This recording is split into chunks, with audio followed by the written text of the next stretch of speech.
What do you think of our new house, Petruchio? I don't like it, sir. Oh, what's wrong with you? You're shaking. One night, it must be about 20 years ago, I found a man burying a box in the garden of this very house. When the man had gone, I opened the box.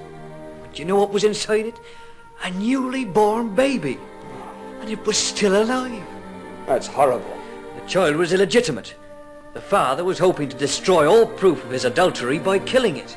What was the man called? A man you hate very much. De Villefort. De Villefort? What's happened to the child? Oh, I saved him, and my sister brought him up in Corsica under the name of Benedetto.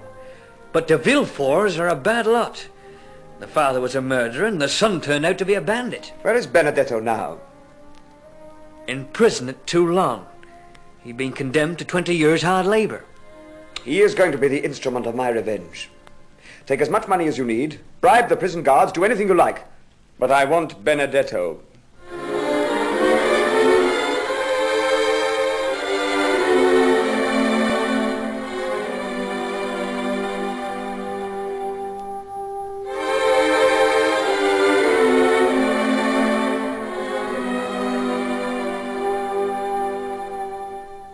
Don't forget what I tell you. From now on, you're no longer Benedetto, but Viscount Andrea de Cavalcanti. Fine. I've always been interested in nobility. You'll need some lessons in good manners. You'll have the most luxurious house and staff in Paris, and you'll spend money as though you didn't care how much you spent. To begin with, here's 50,000 francs pocket money. 50,000 francs? Pocket money? I don't know why on earth you got me out of prison. I don't know what you want from me.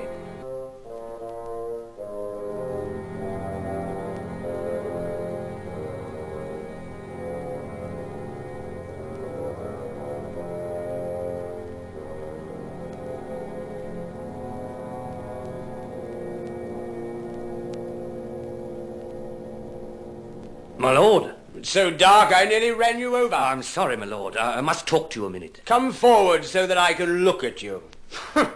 A beggar. It isn't everybody that can call himself Viscount Cavalcanti like you do, Benedetto. Who are you? Don't you remember me? Don't you remember your old pal, Caderousse? Caderousse? When two people have been to prison together, it leaves a sort of close bond of friendship, doesn't it? What is it you're wanting? I see you've got on in the world since you escaped from prison. You go round in a coach now, I see. And you're as rich as can be. Oh, so it's money you're wanting, is it? How much? Not so quickly now. I've been watching your little games at Monte Cristo's house for a fortnight. He treats you as though you were his own son. Well, what of it? And from what I hear, Monte Cristo's riddled with money. You tell me where he keeps it. I force my way into the house. I take it. You and I split it between us, and you never hear anything more of me again. And what if I refuse? You'd better not. Just suppose the police find out that Benedetto and Viscount Cavalcanti are one and the same person. All right, then. I'll tell you where he keeps his money. I like talking to you, you know. You understand things so well.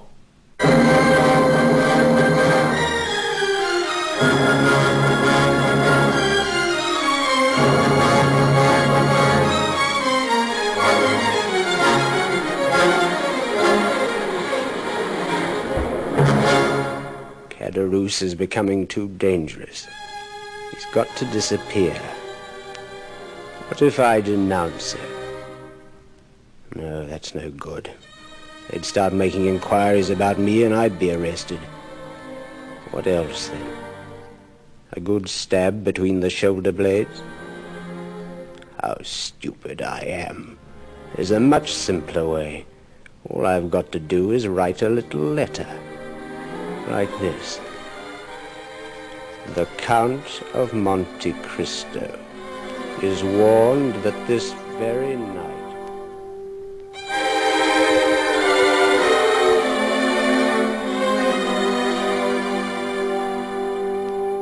The Count of Monte Cristo is warned that this very night a thief will break into his house.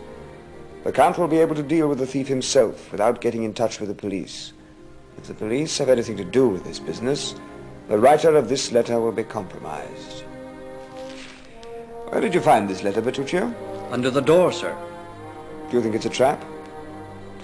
Well, whatever it is, we'll stay up tonight and we'll keep a very close watch.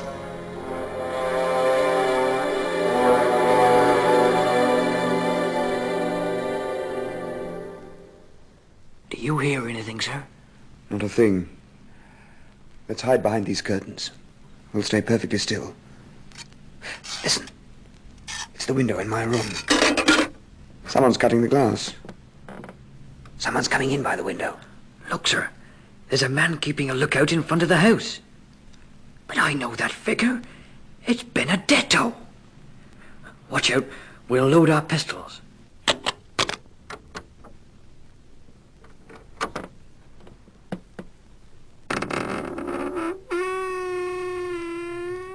Don't move! Damn it, I've been caught. My old friend Caderousse, isn't it? You know me? Your face rings a bell. I seem to have seen you somewhere before. Are you the Count of Monte Christo? Yes. Oh, I see. I was expecting a visit from you. You were expecting a visit from me? Petruchio, give me the letter. Here it is, sir. Thank you. Do you see this, Caderousse? What is it? It's a letter warning me that you were going to break into my house tonight. Impossible. Nobody knew I was going to. Not even Viscount Cavalcanti, Benedetto, the old friend you had in prison.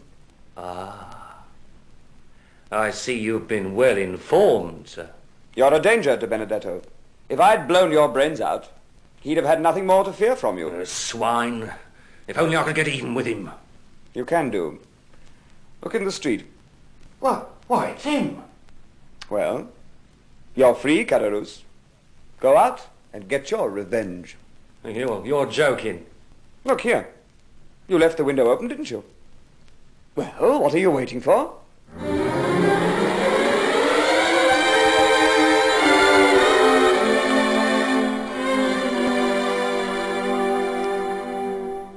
Benedetto, you needn't try and hide. I've seen you. I was waiting for you.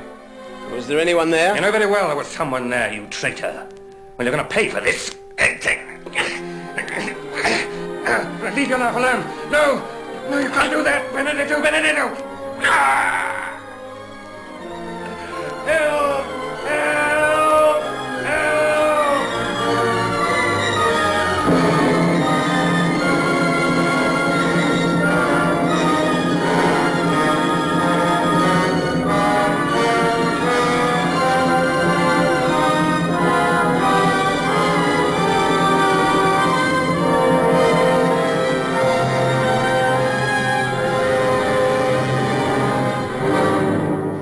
Put him down here. Gently now. Is he dead? No, he's just fainted, that's all. He's opening his eyes. I'm in pain, terrible pain. I'm going to call a doctor. It's too late. I'm done for. Some paper and a pen. Pass me a sheet of paper and a pen, Petruchio. Before I die, I want to accuse Benedetto. Write down this. I die murdered by Benedetto, my fellow prisoner too long, who went under the number 59. Have you got it down? Give it to me and I'll sign it. Do you want a priest? No, I don't believe in God. You'll be going to him soon, Caderousse. And you ought to beg forgiveness for all the evil things you've done during your life. There's only one thing I regret. I've never been able to forget it. It's something I did more than 20 years ago. I know. With your accomplice, Fernand, you sent an innocent man to the Chateau d'If, a sailor from the Pharaoh. Fernand's dead, and you'll be dead soon. How do you know about all this? Don't you recognize me? Search your memory well. Edmond Dantes. He's dead, sir. It's divine judgment. There's one more left who I'd got to pay. And that man's de Villefort.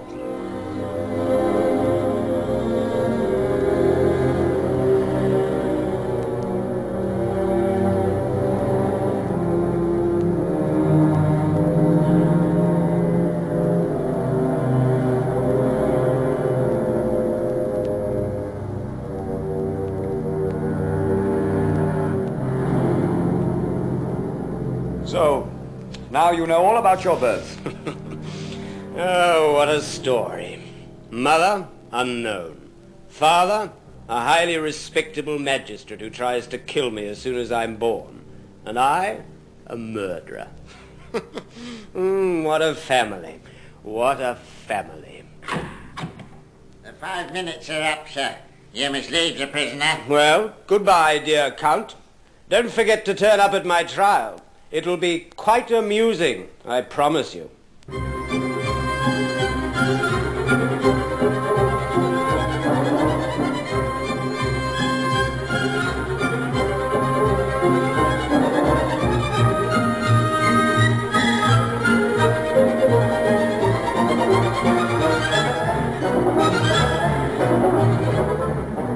You can't come in, sir. There's no more room. You're joking, my friend. This gentleman is the Baron de Figerac, and I am Count Boissonnerie. Both of us are personal friends of the President of the Court. Come in, gentlemen.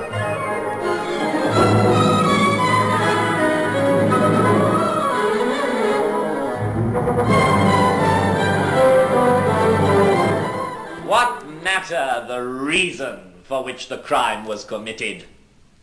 A crime is a crime. Far too often the judges have been over-lenient with criminals. Lenient to the point of being thoroughly weak. We have got to be absolutely ruthless with the guilty. Who's that speaking? Why, my dear man, that's the King's procurator. The man you see before you killed another. Savagely, mercilessly. Such a man should be banned from society, whether he's Viscount Cavalcanti or simply Benedetto the Corsican has nothing to do with it. I demand the death penalty. What is your name? I'll reply to that question later. What is your profession? Forger, thief, and murderer. Silence in court. Where were you born? At Auteuil, in a house surrounded by a garden. Someone in this court can confirm what I say. Who is this person? My father, sir. Your father? What's his name? De Villefort, the King's procurator. Silence in court. Silence. Explain what you mean, prisoner. My father didn't want the fact of my birth to become known, so he buried me alive almost as soon as I'd been born. Silence in court. Go on, prisoner. Your accusation is monstrous. Where are your proofs? Proofs? Look at Monsieur de Villefort. Silence. Monsieur de Villefort, father, have I to produce these proofs? No. No, it's not necessary. Sir. Everything this young man says is true. I shall be at my house, and I shall be at the disposal of my successor, the King's procurator.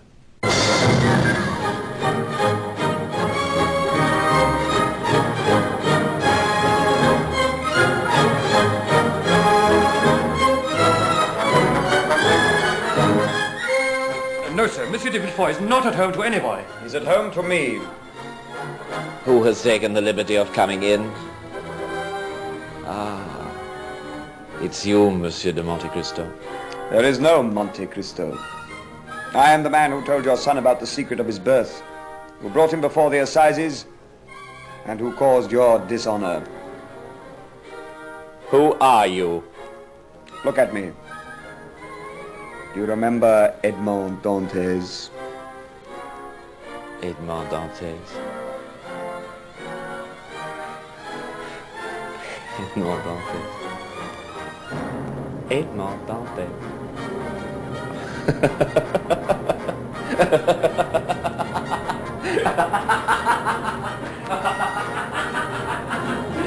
Dear God. He's mad.